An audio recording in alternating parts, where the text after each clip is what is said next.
Hello, everyone. This is Patrick yet again from Mind That Matters. Today, I'd like to speak to you about me. Wonderful, isn't it? Now, I want to speak about how I feel, not how I feel. That would be horrible. No, how I feel in here, but how life makes me, but what I do makes me. What what happens in here that affects this, and how what happens in here affects how I'm seen by other people, about how I act, about how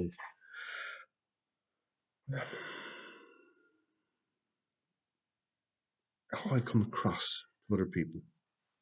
Frequently, I've been called, I've been called lots of things, especially as I used to work in pubs. I was called a lot of things because there's this unusual things that people do.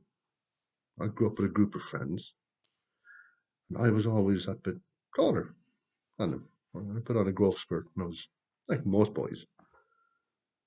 It's greater or lesser.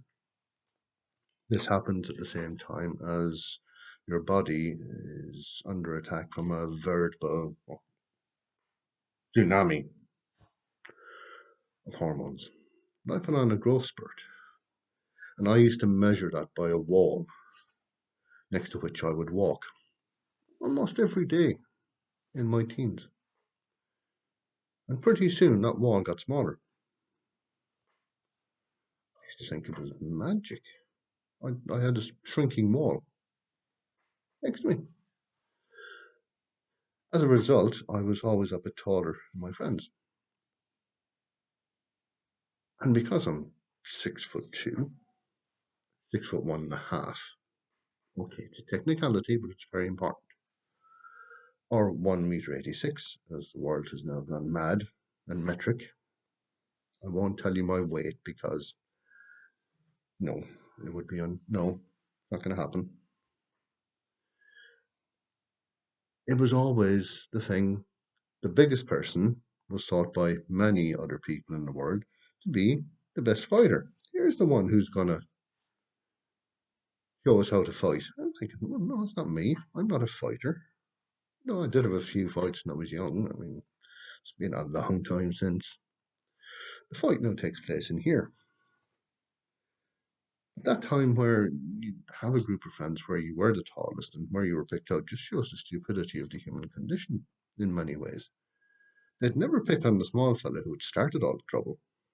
No, let's pick out and drag out the tall fella, and then we can sort things out. And I'd be going, well, no, lads, I don't think that's going to happen.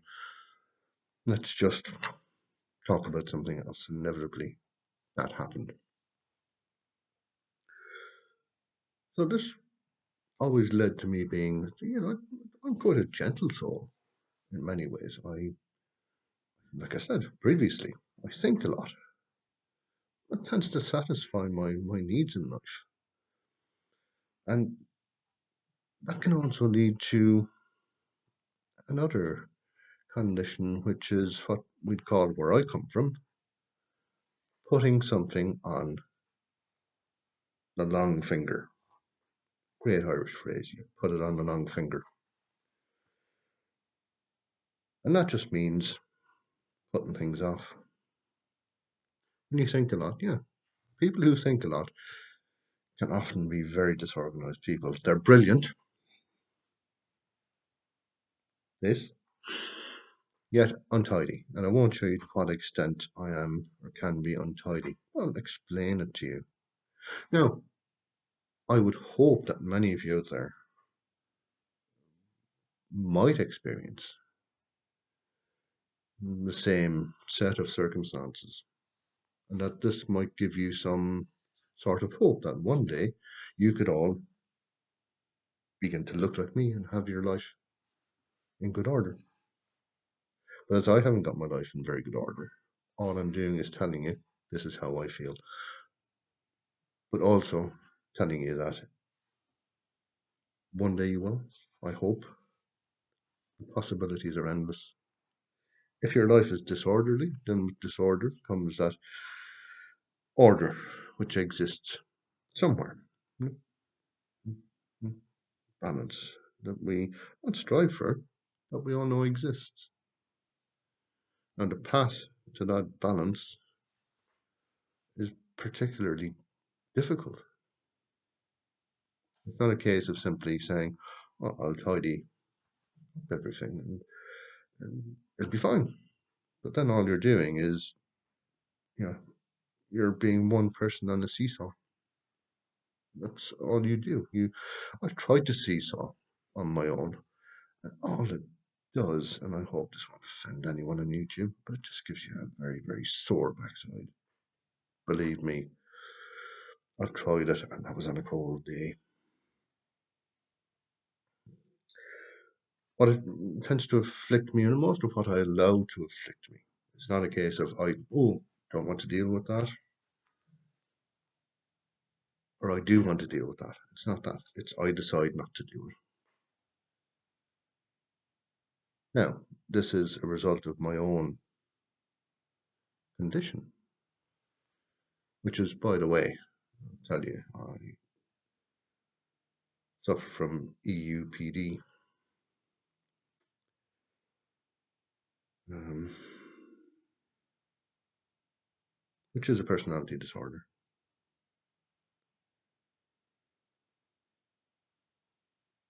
More of that later on. The EU is, I like to think it's equally uninspired. It's not. Don't worry about it. It'll be okay. So I plan constantly, constantly, but I never do anything. I have made lists that would make the encyclopedia of lists. Several of them are things of beauty. You're going to do this and you're going to do that. You're going to go places. You're going to do things. You're going to fix things. And knowing my love of DIY, that's never going to happen. It does sometimes. I swept up the leaves the other day. There are lots of trees around the house here. Lots, lots, lots. So many, so many. And they drop the leaves. I swept them up the other day. It's raining now, so put them into nice little heaps, and the rain will just make them heavier so I can fit more into my little wheelbarrow and take them to where leaves die, where leaves are buried, which is in the garden. Well, it's in a special place in the garden. Anyway, so I have this inability to complete tasks, generally. There's a great thing in Ireland. You'll see it if ever you get the chance to go to Ireland, or you might be Irish yourselves. Somebody will sweep the floor for the houses still possess sweeping brushes, a broom for the posh people, for those who don't use a Hoover, probably a Dyson now. It'll be swept, swept, swept, swept, swept, swept, and it'll be swept into a corner with the brush guarding the dirt on the floor, like all good sentries, and it'll stay there. Well, this is part of their planning problem. Planning is good. The execution, perhaps. I should say I'm terrible at both. Planning and execution. There's planning can be very good, execution not so good, or the plan may leave something to desire. The planning is constant, so it's this constant record that plays in your head. A stuck record that's saying plan, plan, plan, plan, plan, plan, plan. Oh, that's good, that's good, that's good. Plan, plan, plan. It's not so much a Beatles record backwards that says you're the devil, you're the devil, you're the devil. No, if I played mine backwards, it's saying that's an awful plan, that's an awful plan, that's an awful plan. Yeah. But then what happens is that the more you plan, the more you develop, you hone your inability to complete tasks. You can perform them, completing them is difficult. In my case, my working life, jobs. I've walked out of more jobs than I've had it. Say, is that possible? Perhaps it was an alternate universe. Maybe I was good in that alternate universe. But in this one, I walked out of jobs because I felt that there was an unfairness, an inherent unfairness. Now, that could be my socialism shining through, where I felt that I was being unfairly treated. Or maybe not, or maybe it was just me being a dope, very silly. Or it could just have been I didn't like the job, but I don't think so because I've done it with enough jobs and some I did like. But I didn't feel. That's the only way that I can describe it is, I've left jobs because I didn't feel hungry. It's like being at the best meal in the world where you got everything. You're still unsatisfied, still feeling a need for something else. And believe me, it can be very tiring. And you can feel that you're still missing something, and you have no way of fulfilling that. I'll watch things pile up. I could make a pyramid out of everything I'd watch pile up. I mean, like Cheops. Cheops would have gone, right, geez, that's good. Now, what's it for? And I'd say, the pyramid. Yeah, he said, I'm a time traveler. I've come from ancient Egypt. I've got something in the planning process. I don't talk to me about plans. I'm very good at plans. Well, sure, look at this. It's made up of all the old clothes I've had, all the dirt and dust, all the wood cut offs. You name it. There's a lifetime of pile ups. And I've turned them into one big pile. Sure, it's great, isn't it? And he might say something like, what about the geometry of it all? So, what do you mean? I just piled one bit on top of the other. Geometry. So that's pretty much to say that I make pile-ups and they're just left. And they don't represent anything other than my own, and I'm not afraid to say, laziness. But I'm not a lazy person. I know I'm not. I know I'm inactive for a lot of the time. This is here. Now, dissociating that, it can take some time, and I'm still doing it. I hope you watching, I'm sure you're in your dozens at this stage, who hang on my every word, that, you know, not doing things is okay as long as you're not doing nothing here. If you have something going on here, you can begin. You can begin to see that there, you may have things piled up around the place. You might have projects you've started here and there, but then take them one at a time. Tackle one little thing. No matter if it takes you months to achieve that. Nobody's saying there's a time limit on this, but it must amount to something. For myself, it's writing. Hmm? I have bursts of writing, and there are times where I won't do anything for a while. It's doing these. This helps me because the thoughts mount up. This is a great way for me to exercise those thoughts. I've been waiting to use that word. It's wonderful, great word. Um, Not as great as vomitoire, which is what you had coming out of um, the Roman um, um, not theatres, coliseums, say, big areas between the seats, and you would have had this opening where people left. It was a vomitarium, and it was where the people were spat out after whatever performance had taken place. Anyway, there's a little sidetrack. Vomitorium. You can do it. You can move little pieces. Don't ever let this stop. This is a great place. It takes a lot to feed. 20% of what we consume goes here. It's best not to waste it. But it's also, if we make lists, then at least knock off one thing on that list. Now, I would say I am one of the worst at, at doing that. And I will sooner or later have to heed my own advice. I'm only telling you my own failings. And in that, you might recognize some of your own.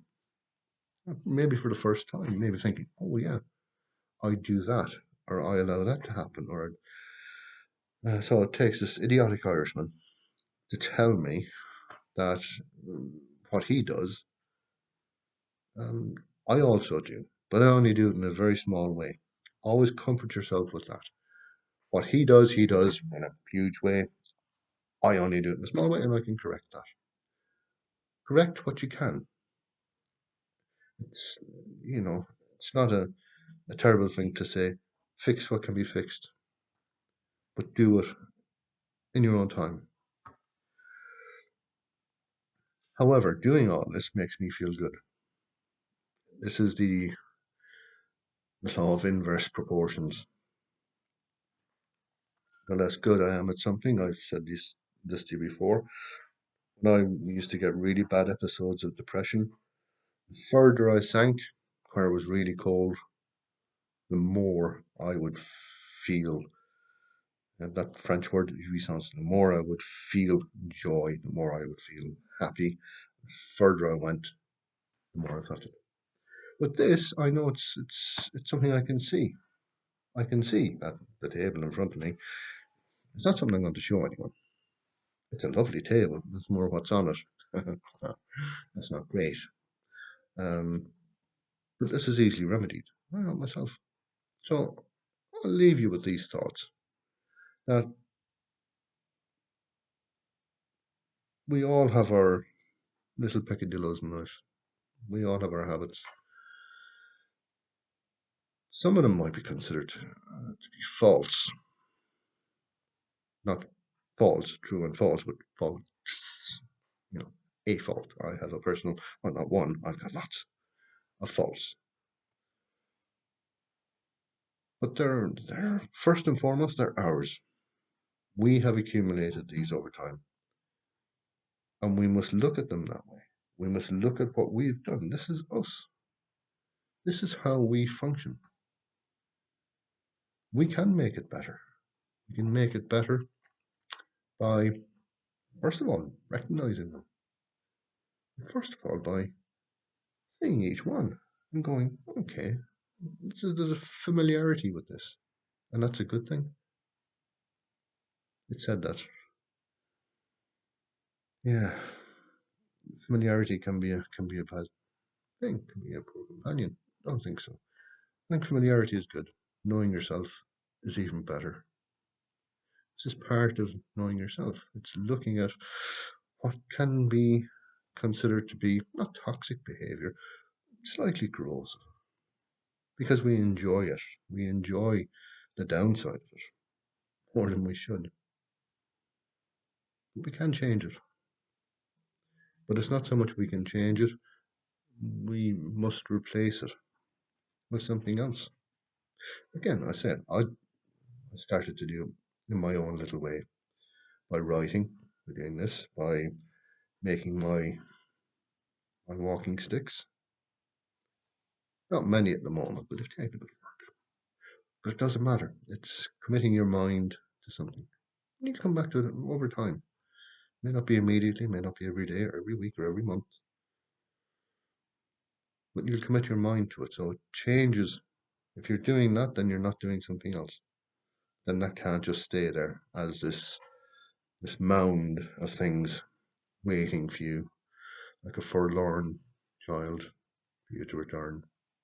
It might be a poor analogy. Sometimes it's like that, especially if you've lots of children. I don't. One. She's making her own way in life.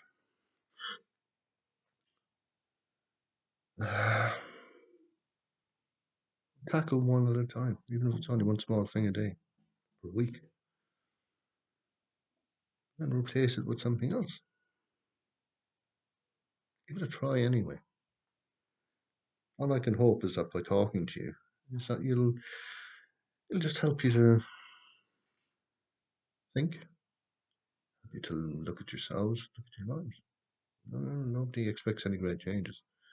Just to make you a bit happier. And know that, you know, a handsome Irishman has given you some decent tips for life. Oh, it's me! Yeah, it's me. Handsome Irishman. Look, take this for what it is. It's a pleasure to share time with you. And it's a pleasure to know that there are people out there like me. And I look forward to talking to you when enough you get around to subscribing and liking. So for now, I'll say be good, be healthy, be safe, and may your God or goddess, should you have one or the other, go with you. Have a happy weekend. I'll speak to you next week. Bye for now.